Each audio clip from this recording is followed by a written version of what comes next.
Come on, get your cockles. Je voudrais. Yeah, what's that? Les petits manger. Breakfast, is it? Deux billets. 2 tickets, s'il vous plaît. Any time, governor. Come again. Down and out in Paris and London. The podcast. Chapter 5. Here we go. A short time before, Boris had given me an address in the Rue du Marché des Blancs-Manteaux.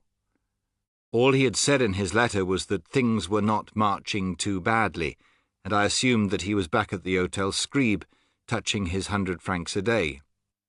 Notice the use of proper nouns here, and we've seen them before plenty of times in Funda, and we see them plenty of times again in this text. And of course, the proper nouns, the reason that writers tend to use them is to give us that sense of authenticity. We've seen them lots of times in the anthology of non-fiction texts, and it tends to give a sense of credibility and authenticity, and that's what we've got here. These are real places he's been to, places he's seen, and it immerses the reader in that world in which he finds himself.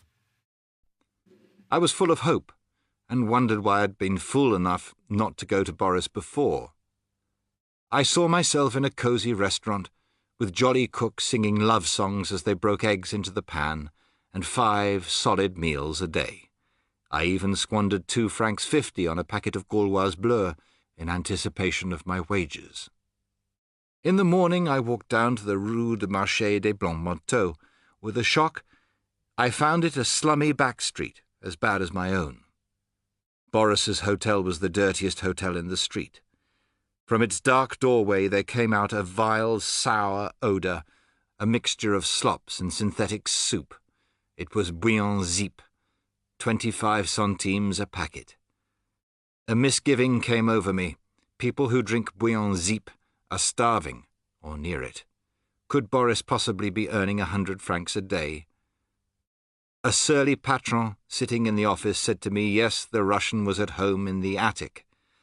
I went up 6 flights of narrow, winding stairs, the bouillon zip growing stronger as one got higher. Boris did not answer when I knocked at his door, so I opened it and went in. The room was an attic 10 feet square, lighted only by a skylight, its sole furniture a narrow iron bedstead, a chair, and a wash-hand stand with 1 game leg. The list there, a synthetic list of features and very meagre features of this attic in this 10-foot square space, but also notice the personification of the wash-hand stand, with 1 game leg. So it's, 1 leg is shorter than the others, 1 leg is a bit wonky, and personifying the items in the attic. And I mean that's the point, presumably, is that it sort of symbolises or mirrors the inhabitants of the room. We know that Boris himself has a bad game leg, a wonky leg, or a damaged leg. So it's sort of funny. Is it funny? I don't know. Maybe not funny, that's a bit harsh.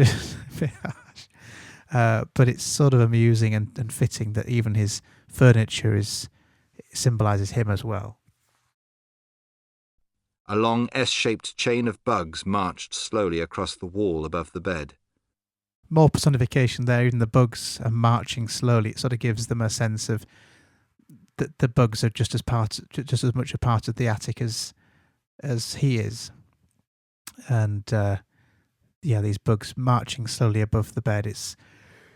It gives that personification, the sense that the bugs almost have more about them, more purpose and more drive than the inhabitants of these dingy, horrible attics.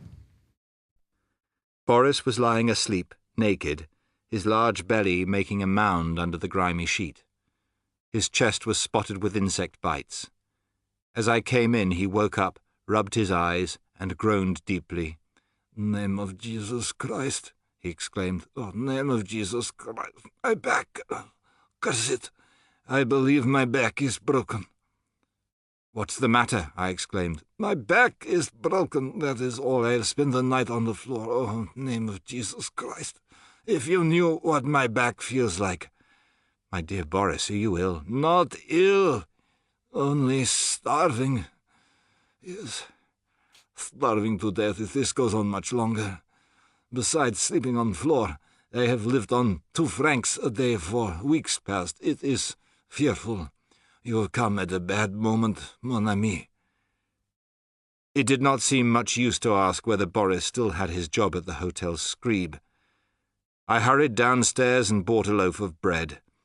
Boris threw himself on the bread and ate half of it, after which he felt better, sat up in bed, and told me what was the matter with him.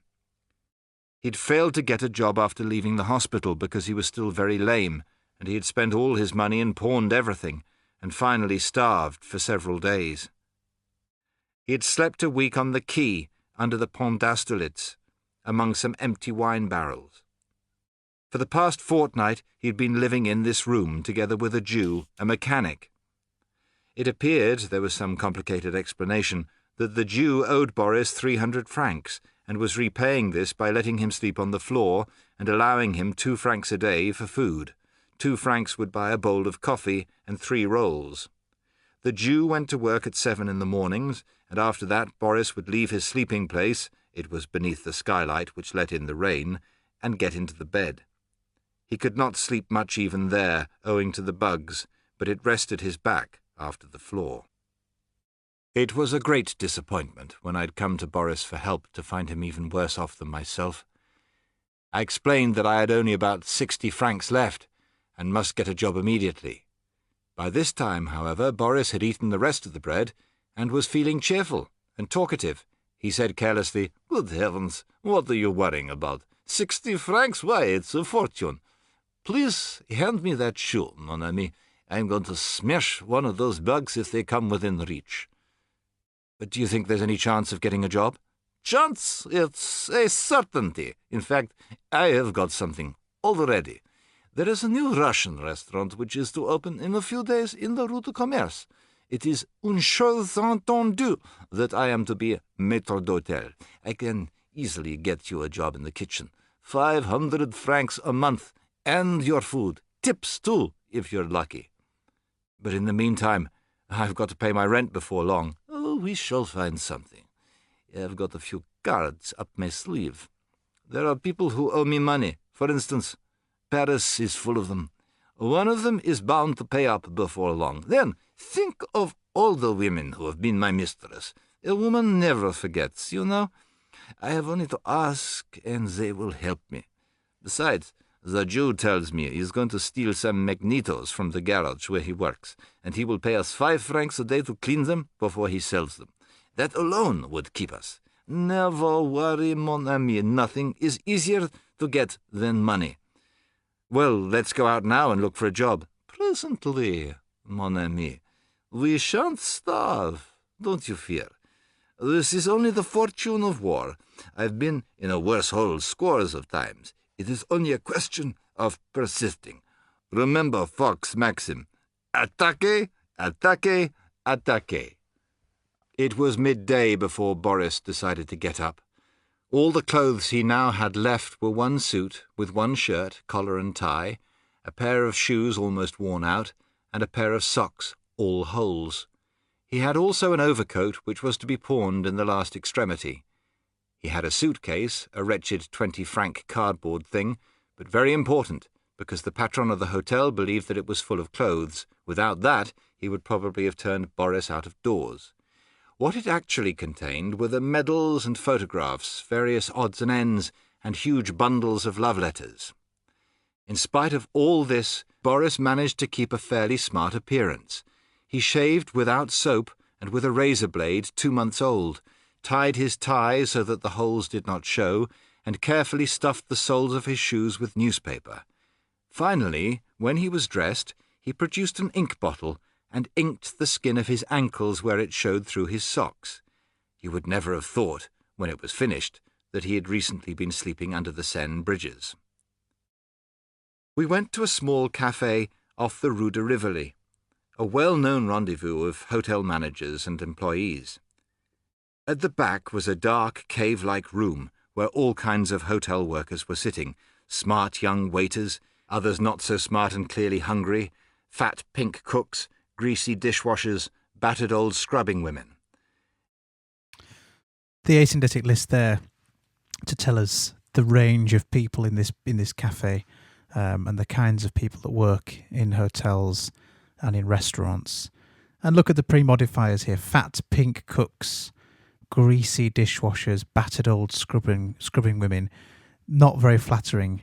So a really good opportunity to compare with Funder's unflattering descriptions of people. And certainly Orwell gives Funder a run for her money when it comes to being unflattering in his descriptions. But there's some good examples there. Everyone had an untouched glass of black coffee in front of him. The place was, in effect, an employment bureau, and the money spent on drinks was the patron's commission. Sometimes a stout, important-looking man, obviously a restaurateur, would come in and speak to the barman, and the barman would call to one of the people at the back of the cafe. But he never called to Boris or me, and we left after 2 hours, as the etiquette was that you could only stay 2 hours for one drink. We learned afterwards, when it was too late, that the dodge was to bribe the barman. If you could afford 20 francs, he would generally get you a job. So there's a semantic field of sort of dirt and grime and grease and squalor among these people in the list that we saw there, but also the morals of the people in this part of Paris seem to be particularly questionable too. So not just their descriptions, but also their very persona, their very personalities seem to be dirty and corrupt, such as the barman we have here being corrupt to the point that he needs bribes to get them work. So it's a grubby place, everything about it, the apartments, the attics, the restaurants, and when we get to the kitchens, it's absolutely stomach-churning, really. We went to the Hotel Scribe and waited an hour on the pavement, hoping that the manager would come out, but he never did.